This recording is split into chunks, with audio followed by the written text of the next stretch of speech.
हाँ, इधर ध्यान दीजिए। सेकेंड पॉइंट जो हम लोग सरफेस टेंशन में लेते हैं, ये समझ में आया? लार्ज ड्रॉप स्मॉल में टूटना, स्मॉल ड्रॉप लार्ज में टूटना। सेकेंड पॉइंट देखिए, सेकेंड पॉइंट कैसे राइज करता है, उस पॉइंट पे आते हैं, लिक्विड। ठीक है, तो हम लिखेंगे पहले point, due to surface tension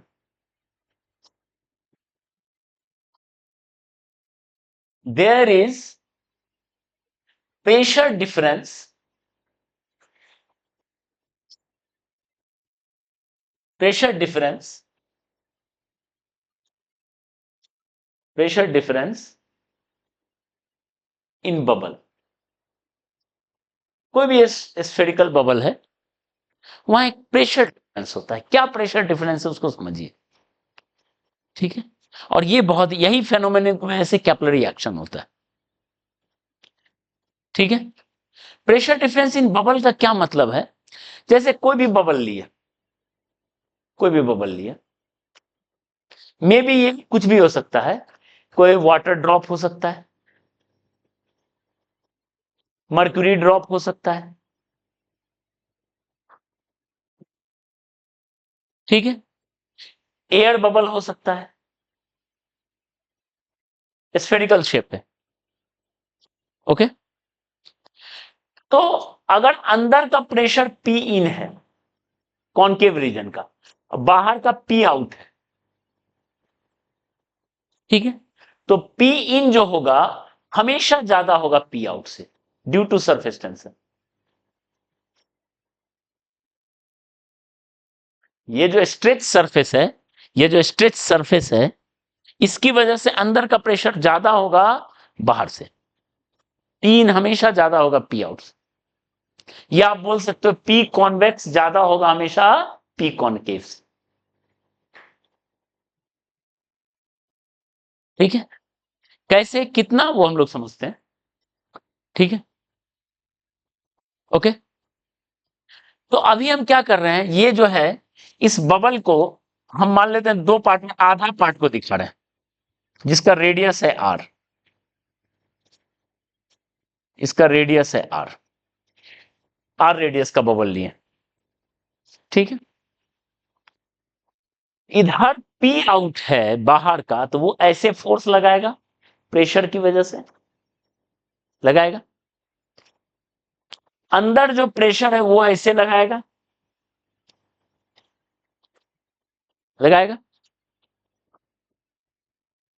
ठीक है, तो अगर हम force due to outer pressure निकालें, ये एनसीईआरटी में डेरिवेशन है और इसका रिजल्ट बहुत इंपॉर्टेंट। ठीक है ना, force due to outer pressure, ये एनसीईआरटी में भी है। चलिए, force due to outer pressure, outer pressure P out है, तो फोर्स क्या होता है, प्रेशर इंटू एरिया। लेकिन ऑलरेडी बता चुके हैं कब सरफेस पे इफेक्टिव एरिया लेते हैं, तो होगा प्रेशर हो गया P out into effective area, इसका पाई आर स्क्वायर होगा, 2 पाई आर स्क्वायर नहीं होगा, ऑलरेडी बता चुके हैं। हेमिस्फेयर का effective area pi r square. किस डायरेक्शन में ऐसे लगेगा, उधर का। ठीक है, force due to inner pressure P in into pi r square, लेकिन वो किस तरफ होगा, इधर हो। ये दो प्रेशर दिख रहा है, फोर्स दिख रहा है। ओके, इस दो फोर्स की वजह से ये दो फोर्स हो गया। अब देखो, ये एक स्ट्रेच सरफेस है, स्ट्रेच्ड हेमिस्फेयर,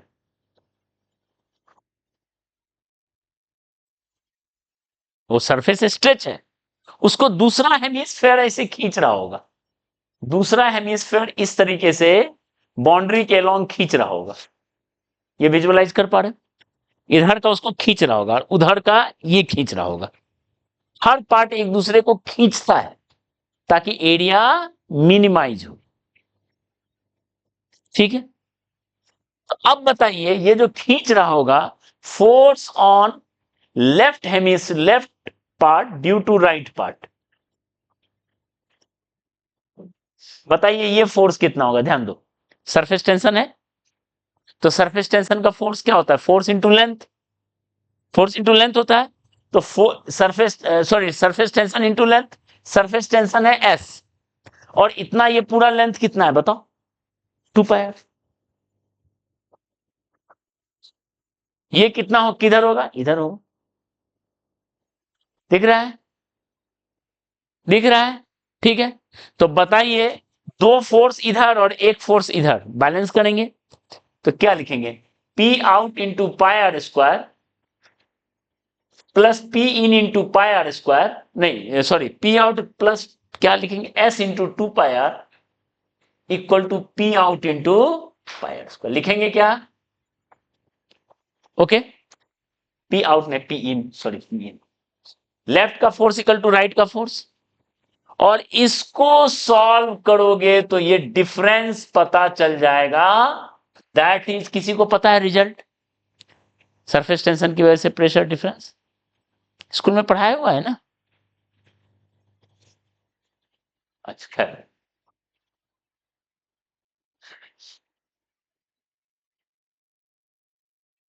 2s/r, ध्यान दो, 2s/r याद रख सकते हो, सरफेस टेंशन है s, surface tension s, radius r, तो 2s/r।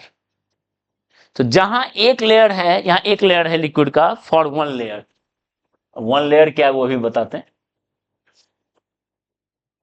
ऑफ स्फीयर, जहां जहां एक लेयर है, एक लेयर का, जैसे एक लेयर का ड्रॉप होता है, वाटर का सरफेस एक लेयर है, बताते हैं दो लेयर का क्या होता है, मर्क्यूरी ड्रॉप एक लेयर का है, एयर बबल एक लेयर का है, तो वहां अंदर का प्रेशर और बाहर के प्रेशर में 2s/r का डिफरेंस, ठीक है।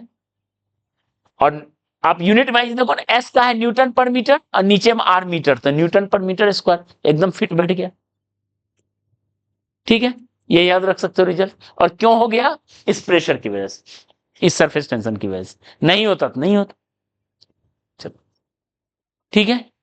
For two layers drop, two layers bubble, और ऐसा कौन सा होता है, वो होता है, उसका सबसे कॉमन एग्जांपल है, और एक ही एग्जांपल मोटा मोटी है मानिए तो, सोप बबल, ठीक है। हाँ देखते हैं, ठीक है, क्लास के बाद देखते हैं, ठीक है, सोप बबल, ठीक है, उसका एक एग्जांपल है सोप बबल, ठीक है। सोप बबल में क्या होता है, जो आप सोप बबल है, बच्चा लोग फूक फूक के उड़ाता है, ठीक है, मेला वगैरह में, ठीक है। तो बबल को तुम, बबल अंदर में एयर है, बबल, इधर ध्यान दो, इधर ध्यान दो, अंदर में एयर है, वो बबल को तुम क्लिक करो तो उससे थोड़ा सा लिक्विड निकलेगा, वो लिक्विड कहां से आया, अंदर में तो एयर था, तो वहां दो लेयर है, दो लेयर के बीच में लिक्विड ट्रैप है,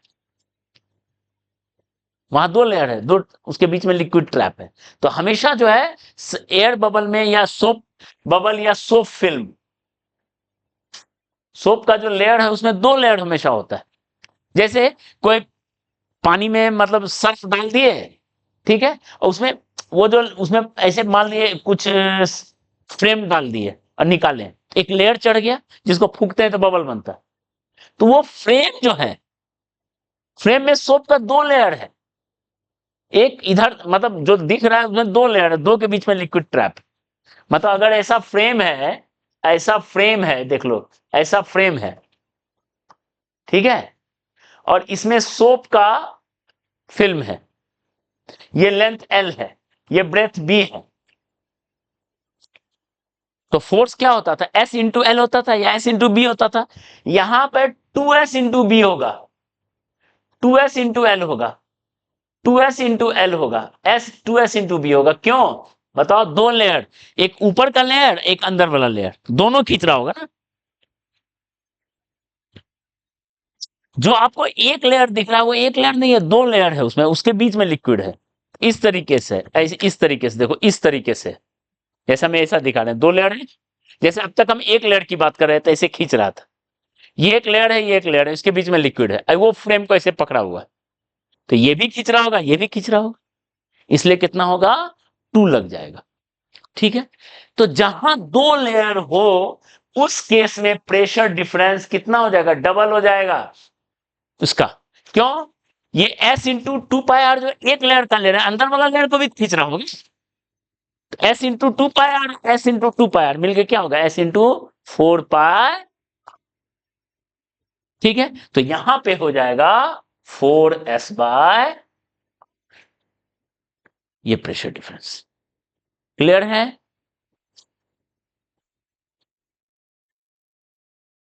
ठीक है, प्रेशर डिफरेंस की वजह से ये कहानी है।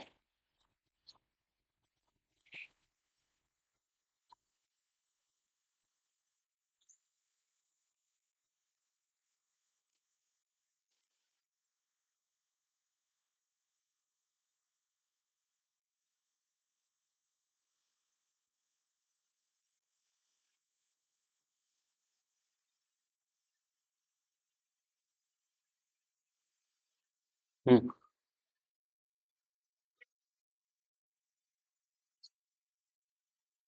क्यों हुआ वो तो बता दिए, क्योंकि एक एक्सटर्नल फोर्स है, वो अंदर की तरफ खींच रहा है, इसलिए बढ़ गया अंदर का प्रेशर।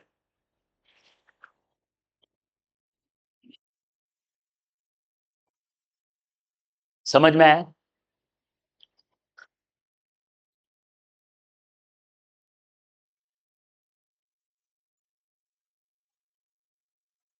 जाके एनसीईआरटी देखना, एनसीईआरटी में मिल जाएगा ये चीज, फ्लूइड चैप्टर में।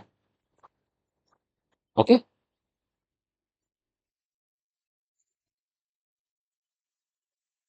इतना क्लियर है? स्ट्रेच सरफेस है, उसका पूरा मैकेनिज्म समझ में आया? एक और पॉइंट देख लो, प्रेशर डिफरेंस, तब आएंगे लास्ट में कैपिलरी रिएक्शन। एक और पॉइंट लास्ट, उसको कहते हैं कांटेक्ट एंगल। कांटेक्ट एंगल क्या है, ध्यान दो। कांटेक्ट एंगल जो है, लिक्विड आपने डाला कंटेनर में, ध्यान दीजिए इसको। ठीक है, लिक्विड का सरफेस है, वो अपना एरिया को मिनिमाइज कर रहा है, तो वो कंटेनर, लिक्विड का जो सरफेस है, ये मान लो कंटेनर का सरफेस है, सरफेस ऑफ कंटेनर।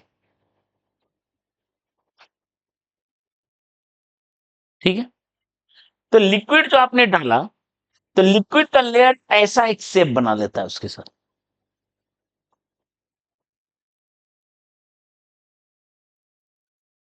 उस पर चढ़, मतलब उस पर राइज कर जाता है जनरली।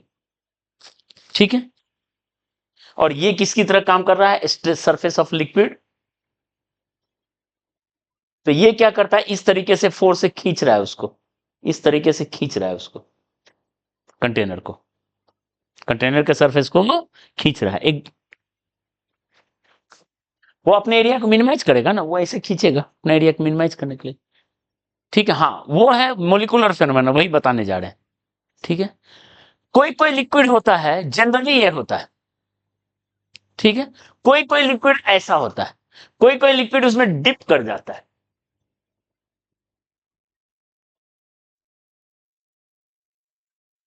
यहां राइज हो गया लिक्विड उस सरफेस पे, यहां डिप कर गया। अब दोनों का मोलिकुलर फेनोमेनन, उसको हम एक्सप्लेन करते हैं।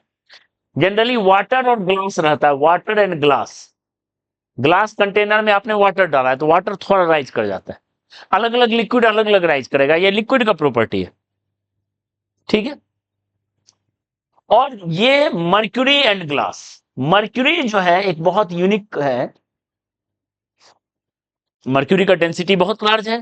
ठीक है, तो उसका भी प्रॉपर्टी आता है, मर्क्यूरी और ग्लास में, मर्क्यूरी ग्लास में डिप कर जाता है। ठीक है, ऐसा शेप बना लेता है। इनफैक्ट मर्क्यूरी ड्रॉप अगर तुम्हारे हाथ पे गिर जाए, तुम्हारा हाथ नहीं भीगेगा, क्योंकि वो सरफेस जो ऐसे मुड़ जाता है। हाइड्रो, उसको हाइड्रोफोबिक नहीं बोलते, बताते हैं क्यों।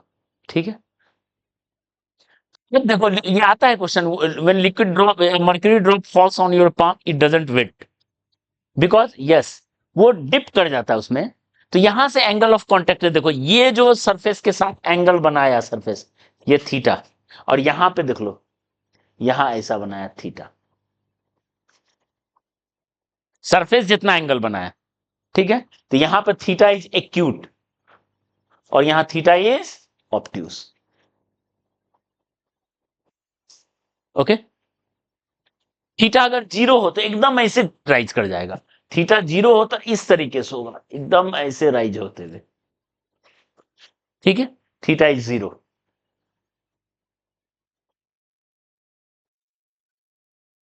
थीटा 90, ऐसा ऐसा कोई लिक्विड नहीं होता, थोड़ा ना थोड़ा उसमें प्रॉपर्टी रहता है। ये थीटा 90 देख लो, 90। ठीक है, और उसका रीजन क्या है, मोलिकुलर फेनोमेनन, मतलब देखो यहां जो वाटर का मॉलिक्यूल और ग्लास का मॉलिक्यूल उसमें ज्यादा फोर्स होता है बजाय वाटर वाटर का। वाटर वाटर मॉलिक्यूल अपना जो फोर्स लगाया और वाटर ग्लास उसमें ज्यादा फोर्स है। ठीक है, मतलब यहां पे एडहेसिव फोर्स ज्यादा है कोहेसिव से। एडहेसिव हुआ डिफरेंट मॉलिक्यूल के बीच, तो ग्लास और वाटर के बीच में ज्यादा फोर्स है बजाय वाटर वाटर के। और यहां पे क्या है, एडहेसिव फोर्स कम है, किससे, कोहेसिव से। मतलब मर्क्यूरी मर्क्यूरी का फोर्स ज्यादा है। ठीक है, एडहेसिव मतलब हुआ क्या, डिफरेंट मॉलिक्यूल। एडहेसिव का मतलब हो गया, यहां लिख देते हैं, एडहेसिव का मतलब हो गया डिफरेंट मॉलिक्यूल, और कोहेसिव का मतलब सेम मॉलिक्यूल। तो मतलब यहां पे क्या है, एडहेसिव मतलब मर्क्यूरी ग्लास के मॉलिक्यूल का फोर्स कम है, अट्रैक्शन, उसके बजाय मर्क्यूरी मर्क्यूरी का ज्यादा है, इसलिए वो डिप कर जाता है, वो ऐसे मुड़ता रहता है अपनी तरफ, अट्रैक्शन फोर्स ज्यादा है। ठीक है, ये है कांटेक्ट एंगल। ओके, इसके बाद हम लोग पढ़ने जा रहे हैं कैपिलरी एक्शन, उसका ये खत्म हो जाएगा।